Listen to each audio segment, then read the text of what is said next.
There is a stretch of river in eastern Cape Breton where the water moves so slowly it feels more like a lake than a river at all. It curls between forested banks where French ships once dropped bricks into the shallows, where Mi'kmaq families set their seasonal camps long before that, and where, on a quiet evening, locals will tell you they've heard a voice calling from somewhere out on the water. Welcome to Mira River Provincial Park.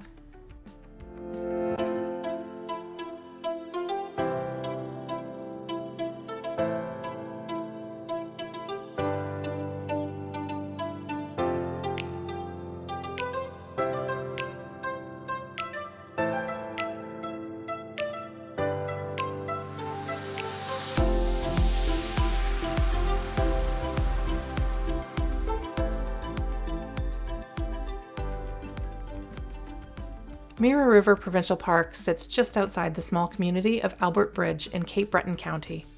If you're driving in from the north, you're only about 22 kilometers or 15-20 minutes from downtown Sydney, and if you're heading the other direction, you'll encounter one of the most remarkable historic sites in all of Canada, the Fortress of Louisbourg, a mere 17 kilometers away, just an easy drive down the road. Perfectly positioned for day trips, the park itself occupies a long peninsula jutting out into the Mira River, which means you're surrounded on three sides by water. The story of this place is layered, and it's worth pausing on. The first inhabitants were the Mi'kmaq, who established seasonal camps along the river long before any Europeans set foot on the island. In the early 1700s, French settlers arrived. They cleared land, planted orchards, some of which you can still find traces of within the park today, and began exporting timber back to France, especially white pine for the ship masts. Then, in 1727, they did something that gave this place its modern name. They established a brickyard right here on what is now called Brickyard Point, harvesting high-quality clay along the riverbanks.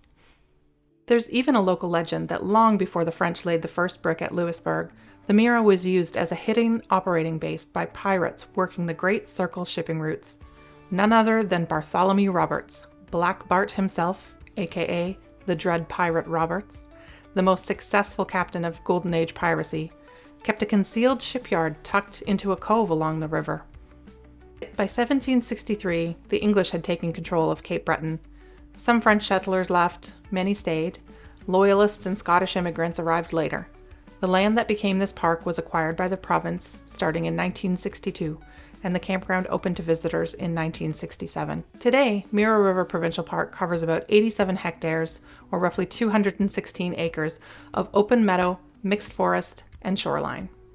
The operating season runs from May to October, and the park has a total of 156 campsites, 81 unserviced, and 59 serviced sites with both water and electrical hookups, which make them the popular choice for travel trailers and motorhomes.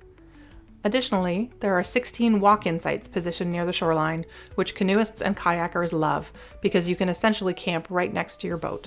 Group sites are also available too, if you're traveling with a crowd. The amenity list here is solid for a provincial campground.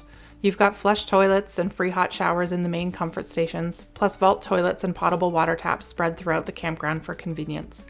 There's dishwashing stations, laundry rooms, a playground, a games area, fire grills at every site, a change house, and a public boat launch for getting out onto the river. Firewood and ice are sold on site, and for the RV crowd, there are 2 trailer dumping stations, which is genuinely useful in a campground of this size. Once you're settled in, the activity menu is generous. Swimming, of course, is the headline, but boating, canoeing, kayaking, and even water skiing are all popular. The slow flow of the Mira makes it forgiving for beginners and beautiful for paddlers. Fishing is excellent. The river holds sea trout, brook trout, perch, striped bass, mackerel, smelts, and American eels, among others. There are walking trails throughout the woods and along the open shoreline, and in winter, when the campground itself is closed, those same trails become quiet, beautiful cross-country ski and snowshoe routes. Here's something that most visitors don't expect to find inside a provincial park: a cemetery.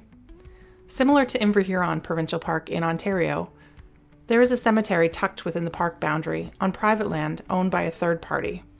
St. Joseph's Cemetery, sometimes referred to simply as St. Joseph's, Albert Bridge, or the Brickyard Road Cemetery. It sits not far from Horns Point near the mouth of the river. Really go. Please be respectful if you visit. It is an active cemetery on private land, not a park feature. Now, one more thing before we go. I told you at the start that locals will sometimes mention a voice on the water. In the folklore archives at the Beaton Institute on Cape Breton Island, there's an old recorded story, passed down through Gaelic oral tradition, about a voice that used to come from the Mira River. The story goes that a stranger, visiting the area, heard the voice calling and went down to the water's edge to see where it was coming from. He drowned. That's the version that survives. Whether it was a warning, a banshee, a fetch, a forerunner, Cape Breton has a rich vocabulary for these things. The storytellers don't quite agree. But the next time you're standing on the shoreline of Mira River Provincial Park as the light goes flat and the water goes still, and you hear something that almost sounds like a voice carried across the surface, well, now you know.